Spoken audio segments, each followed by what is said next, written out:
एउटा मोमबत्ती सोच्नुहोस् अँध्यारोमा बल्छ, आफू पग्लिन्छ, अरूलाई उज्यालो दिन्छ। त्यो पग्लिने प्रक्रिया नै उसको परिचय हो। ठिक यसरी नै जुन मान्छे सङ्घर्षमा पग्लिन्छ, जुन मान्छे टुक्रिँदा पनि उठ्छ, जुन मान्छे ढल्दा पनि हार मान्दैन, त्यो मान्छेको सङ्घर्ष नै उसको परिचय हो। आज म यही कुरा गर्न आएको छु कि सङ्घर्ष नै परिचय हो। संसारमा दुई किसिमका मान्छे हुन्छ, एउटा जो सुखमा चिनिन्छन् अनि अर्को जो दुःखमा टिक्छन्। सुखमा चिनिने मान्छे राम्रा दिनमा हाँस्छ, नाच्छ, चम्किन्छ, तर जब आदि आउँछ ऊ हराउँदै जान्छ। दुःखमा टिक्ने मान्छे चुपचाप लड्छ, रुन्छ तर रोकिँदैन, ढल्छ तर उठ्छ, हार्छ तर थाक्दैन र एक दिन संसारले उसलाई चिन्छ। किनभने सुनको परीक्षा आगोमा हुन्छ र मान्छेको परीक्षा सङ्घर्षमा हुन्छ। सोच्नुहोस् एकपटक, सगरमाथा किन महान छ? किनभने ऊ अग्लो छ यो मात्र होइन, उसलाई छुन हजारौँ थरीका तुफान आउँछन्, हिम पहिरो आउँछ, हावा आउँछ, हड्डी चिर्ने जाडो आउँछ, तर सगरमाथा हल्लिँदैन। त्यही अटलपन, त्यही सङ्घर्षको साथ नै उसको महानताको रहस्य हो। तपाईँ पनि सगरमाथा हुन सक्नुहुन्छ, तपाईँ पनि सगरमाथा बन्न सक्नुहुन्छ, तर त्यसका लागि तुफान सहन सक्नुपर्छ।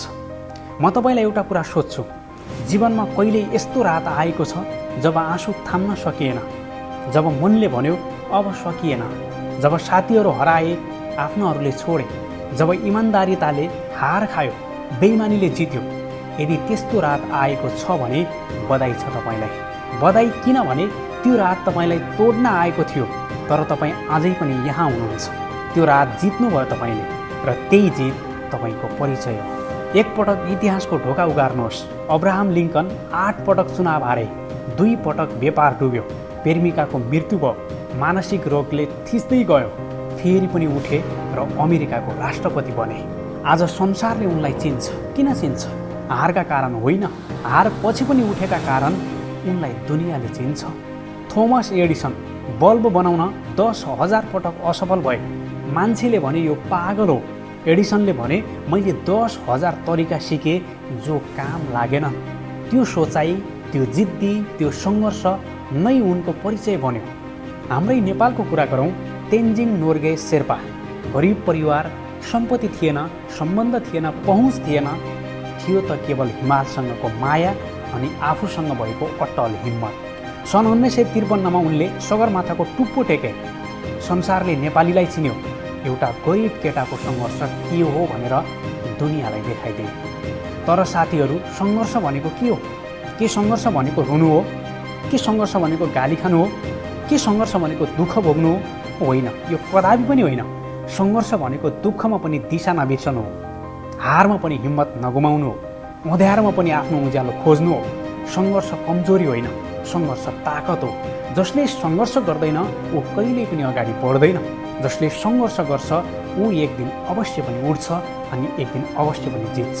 अहिले यो कुरा सुन्दै गर्नुभएका तपाईँहरूमध्ये कोही होलान् जसले भर्खरै असफलता भोगेका, कोही होलान् जसको सपना भत्केको, कोही होलान् जसलाई मान्छेले तिमी गर्न सक्दैनौ भनेका, अनि कोही होलान् जसले एक्लै रातभर नदेखाइरहेका। तपाईँहरूलाई म भन्छु, त्यो एक्लोपन तपाईँको कमजोरी होइन, त्यो रात तपाईँको अन्त्य होइन, त्यो असफलता तपाईँको भविष्य होइन, त्यो तपाईँको सुरुवात हो, मात्र सुरुवात। हरेक महान कथाको सुरुवात एउटा कठिन अध्यायबाट सुरु हुन्छ, एउटा कठिन अँध्यारोपनबाट सुरु हुन्छ। तपाईँको कठिन अध्याय अहिले चलिरहेको छ भनेको मतलब तपाईँको महान कथा अझ लेखिँदैछ, लेखिएर सकिन अझै बाँकी छ। एउटा बिउको कुरा गर्छु। बिउ माटोमा गाडिन्छ, अँध्यारोमा, एक्लोपनमा थिचिएर बाहिरबाट हेर्दा के भइरहेको छ कसैलाई पनि थाहा हुँदैन, तर भित्रभित्रै त्यो बिउ लड्दैछ, माटो चिर्दैछ अनि उम्रिँदैछ र एक दिन माटो छेडेर बाहिर आउँछ, घाम भेट्छ, रुख भेट्छ, फल बन्छ। तपाईँ पनि त्यही बिउ हुनुहुन्छ। अहिले माटोमा हुनुहोला, तर उम्रिने दिन आउँछ, आउनै पर्छ। बस माटो चिर्ने हिम्मत राख्नुहोस्। र अन्त्यमा मान्छेहरूले तपाईँलाई के भन्छन् भन्दा पनि तपाईँ आफैले आफूलाई के भन्नुहुन्छ त्यो महत्त्वपूर्ण कुरा हो। यदि तपाईँ भन्नुहुन्छ म सक्दिनँ, यस्तो हो भने संसारको कुनै पनि शक्तिले तपाईँलाई उठाउन सक्दैन। यदि तपाईँ भन्नुहुन्छ म सक्छु, म लड्छु, म उड्छु, यदि यो हो भने संसारको कुनै पनि शक्तिले तपाईँलाई ढाल्न सक्दैन। सङ्घर्ष तपाईँको दुश्मन होइन, सङ्घर्ष तपाईँको गुरु हो। हरेक दुःखले केही न केही त पक्कै पनि सिकाउँछ, हरेक हारले केही न केही पक्कै पनि दिन्छ, हरेक रातले बिहान ल्याउँछ। र जब बिहान आउँछ मान्छेले तपाईँलाई सोध्छन् तिमी को हो, त्यति बेला तपाईँले भन्नुहोस् म त्यो हुँ जो 1000 पटक ढले तर उठे, म त्यो हुँ जो अँध्यारोमा पनि बाटो खोजे, म त्यो हुँ जसको सङ्घर्ष नै मेरो परिचय हो। उठ्नुहोस्, लड्नुहोस्, आफ्नो कथा आफै लेख्नुहोस्, किनभने सङ्घर्ष नै तपाईँको परिचय हो। Thank you so much.